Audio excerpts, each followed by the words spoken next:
Hi, I'm Leanne Ely. I'm a nutritionist, a New York Times best-selling author, and some people even say I'm a life coach. I started the Daily Dish Show to share my story, my truth, and my journey to vibrancy, and to inspire others to do the same. Because it's all about grit, perseverance, and finding a way despite the odds. It's about embracing the whole woman, not just the parts that are easy to love, and feeding her heart, mind, body, and soul. But I found that this isn't just my story, it's your story too. It's go time. This is the Daily Dish. Connection is all the things. Without connection, we're isolated. Without connection, we're lone wolves. Without connection, we feel kind of desperate, don't we? We feel very alone. We feel like there's just, you're just this little Horton Hill, here's a who, you're just this little tiny speck on this huge big dot. And we feel insignificant. And this is why our connection is so important, especially right now, especially with all the stuff we're going on, within our world right now. But I want you to see how the connections and making connections establishes everything from habits to relationships to your any kind of anything. It's all about connection. And of course, belief follows connection, doesn't it? And belief also supersedes connection because it sets it all up. So let's talk about this because the definition for connection is interesting to me. It's a verb, of course, and it's bring together into contact so that a real link is established to provide access. And what do we need access to? Well, we need access to interpersonal relationships, don't we? We need access to good food. We need access to water and to air and to a quality environment to support ourselves. We need access and connection to all of these things. So I'm talking kind of granularly today about connection simply because that was my connection this morning as I was having my quiet time and going through and doing my reading and intentions and going through my goals and everything.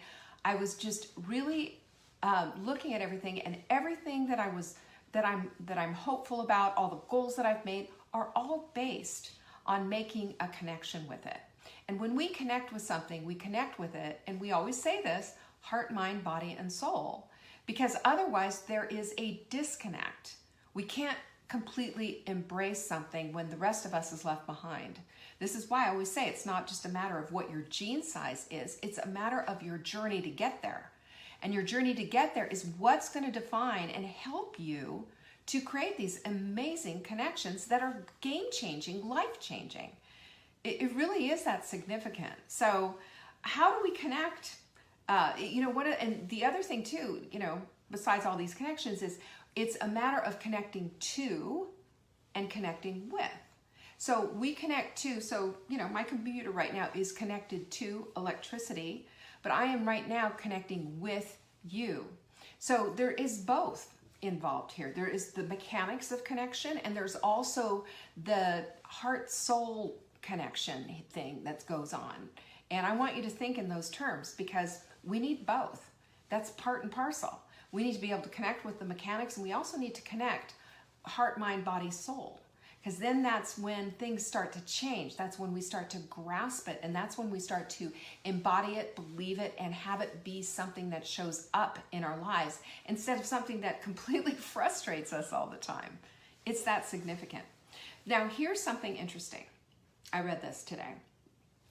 An adult has 41 less synaptic connections in his brain than a newborn does.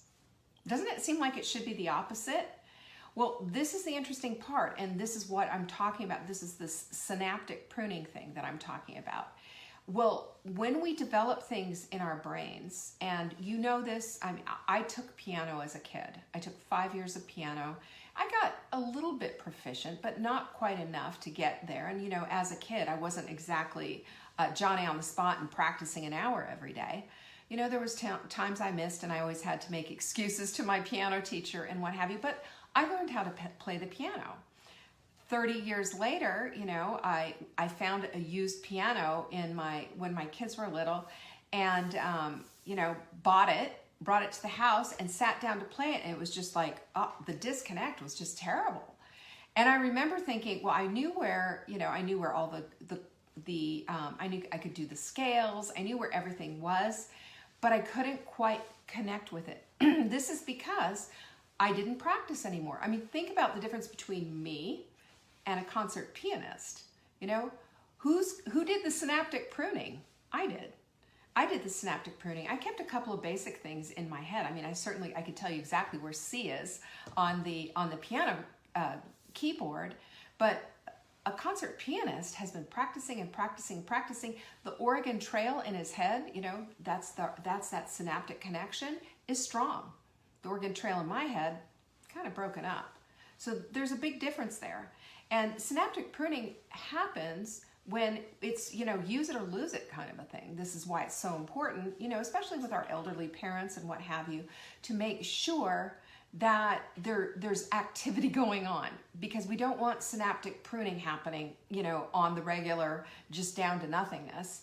We want to make sure that our brains, we synaptic prune when we sit in front of a TV, don't we? When we Netflix out and jam on our phone all day, it puts us in numb mode, and numb mode doesn't serve at all. But we're talking about cutting out the thing that maybe, with a synaptic pruning, cutting out the thing that doesn't get used. For good reason and on purpose, but not necessarily, not necessarily to the place of cutting everything out, of course. What we need to do is be very selective about the things that we do connect with. And that requires us to be up here in the prefrontal cortex and making that definitive statement, that definitive declaration, if you will, that this is something that I want in my life. When it comes to habits, well, there's something big right there. So connections in your brain become stronger when you practice them. They just do, and it makes it easier. Synaptic pruning occurs when you don't do something for a long period of time. And those of us who've been in the place of working out, and then all of a sudden not working out, you got to kind of start over. But there is this one little thing that all I can say is praise God for, and that's muscle memory. We do have that, but that doesn't make it easy to get there. It just gives us a little bit of an advantage over somebody who's just starting over. So what is a strong connection in your life? Think about the habits in your life that are strong connections. I know for sure, for me, one of them is I have a strong coffee habit, a strong connection with coffee. I make my coffee first thing in the morning. It's ritualized, y'all. Ritualized. I grind the coffee. I put the filter in and the coffee pot in. I grab water from my Berkey and put it in. I put a pinch of salt in the coffee grinds. By the way, that helps with bitterness because I drink my coffee black. And, the whole thing happens. It happens. Come hell or high water, there's never an opportunity in my household that we are out of coffee. I make sure of that. The coffee is always there. I even have a stash of ground coffee that, God forbid, the electricity should go out, and then I've got to pour over. I've got everything that I need in order to make sure that the coffee happens.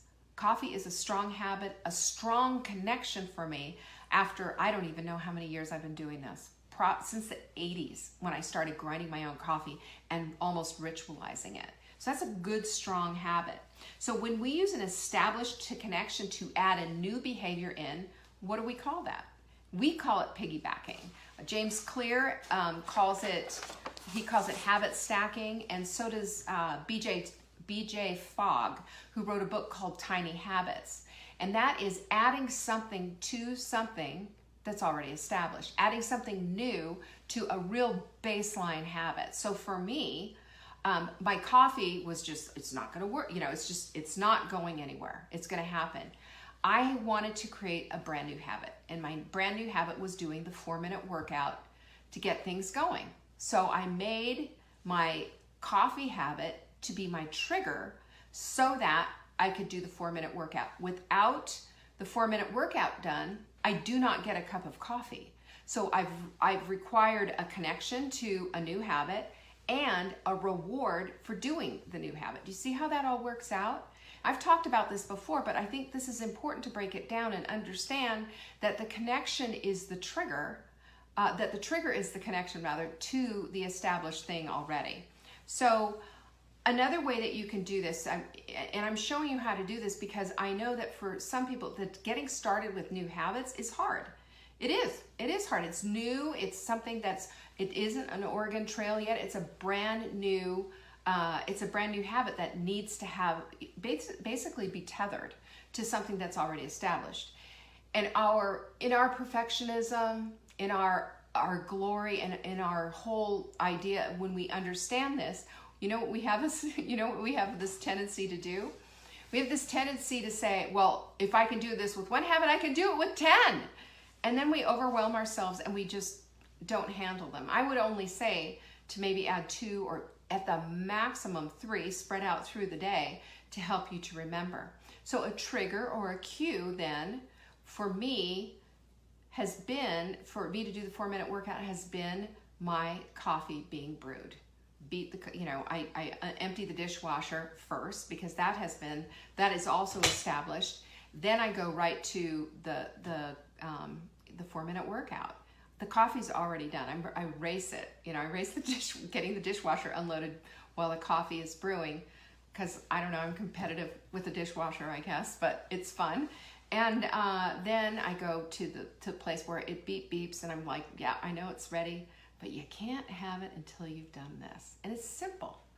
But we also have to look at different things to remind us to be other cues in our life. So one of the things that I have done this year has been really a little bit more on point with my morning routine, my morning ritual. And that means that I review my goals. I read every day. I do my meditation first thing. And I also write in my journal. And I write out just a couple of what my goals are, just very simple, just to keep that in mind. Remember this, that there is a hand-brain connection. It goes right through your whole body. There's a big nerve there that it all connects to, and that helps you to remember. That helps you to place that in the prefrontal cortex, as opposed to just forgetting about it and letting it go and going off and doing something that you don't want to do. And that's to create cues for these behaviors. So in my office here, I have over in this corner, I have a little chair and I have a little table with a lamp. And I'm really excited about this because I didn't have this in my old office because I had all my gym stuff everywhere. And now I've got a little tiny room. Believe me, it's a tiny room. I don't know how everything's going to fit, but that's coming up.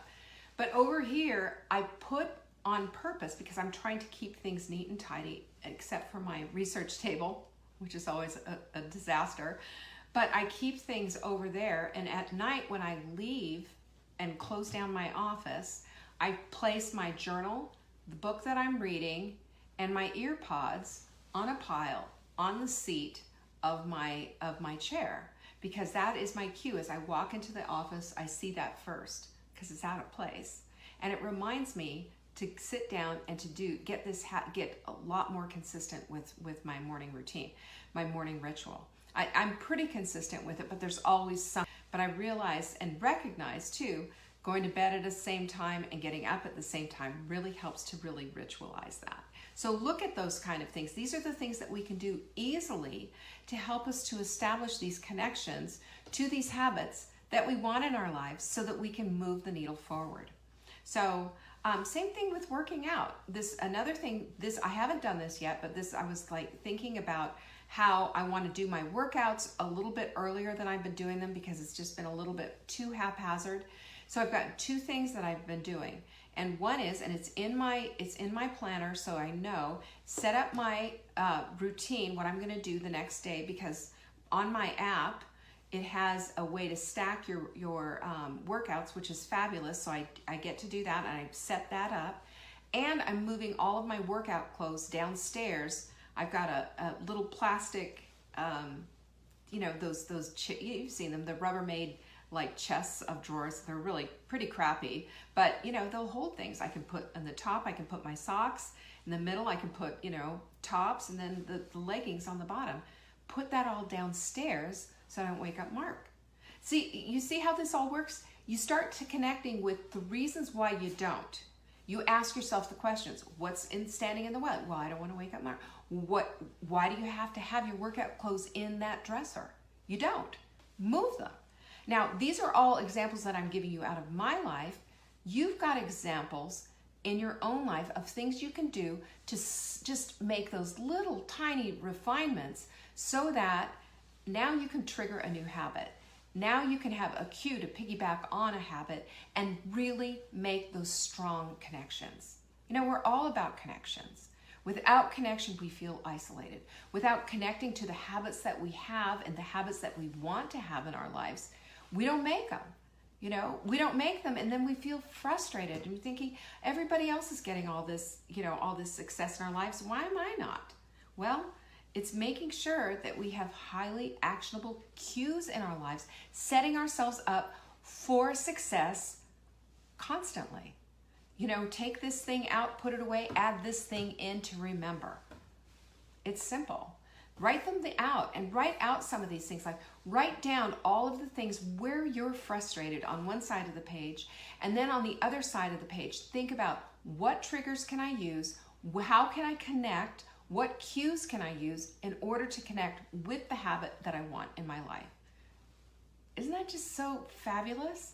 I think this is the kind of stuff that is, you know, it's very doable. And it keeps us in the place of knowing at any time we can connect with the stuff that means something to us if we simply set up a different environment. We need supportive environments, you know? I've talked to a few people who've had unsupportive environments in their household, like they have a pantry full of stuff that they just, you know, it's causing issues and it's causing snacking to happen and eating stuff that they don't want, and it's showing up in blood tests, it's showing up on their waistline and all of that. And I've done this over and over again with different coaching clients, and that is to go through your pantry and to put, talk about triggers and cues, to get yourself some little sticky notes and put whatever issue it is that you're fighting on that sticky note. And you could even do it in just kind of a secret code if you want, if you don't want the whole family to know, and just go ahead and plaster them all over the stuff that you're not supposed to touch. You know, on the chips, you put BP for blood pressure, or on the, you know, cookies or whatever it is that you're eating, just put waistline, or whatever your waist, put 35 inches because you're trying to get below 35 inches. Whatever it is to trigger and to cue a new habit, because your environment is everything. Willpower is bunk. If we relied on willpower, you know, and just read all the stupid magazine articles about having such great willpower. Willpower is overrated. Environment is where it's at because it sets you up for success. You read the quote, you know, you've got your quote deck out, you read the quote, you've got your journal open, you're reading your goals, you're writing about them, you've got cues set up all over the house, and you've got things that support your environment so that you can get ahead and get the success that you want. You need to be specific, you need to be intentional about it, and you need to do it on a regular basis. This is part of what you do. Make yourself a checklist if you need to. But the whole point of it is, this is going to make you feel good, it's going to make you feel accomplished, and it's going to help move the needle to creating the exact habits that you want in your life. Just don't pile on. Make it simple, get them established, and then move to the next thing. Tomorrow we're going to be talking about boundaries, because wise women have boundaries, and there's boundaries that we need to put on our habits, our environments, everything. Because if connection is everything, right, and it is, then boundaries are the things that help us to not bleed into everybody else's lives and keep ourselves whole so we don't lose ourselves in the process. We're going to talk about that because it's a big, big thing and something that I've been writing about in my journal, and I want to share that with you. So I'm excited about that. Thanks for showing up today. And thanks for sharing this video. And thanks for being a part of our community, because you're everything. You are my connection, and I hope I'm yours. I appreciate you so much. Peace be with you. Bye. Thank you for joining me today. You can find me on TikTok for daily tips to help support your most vibrant life. And remember, you are the author of your own story. Until next time.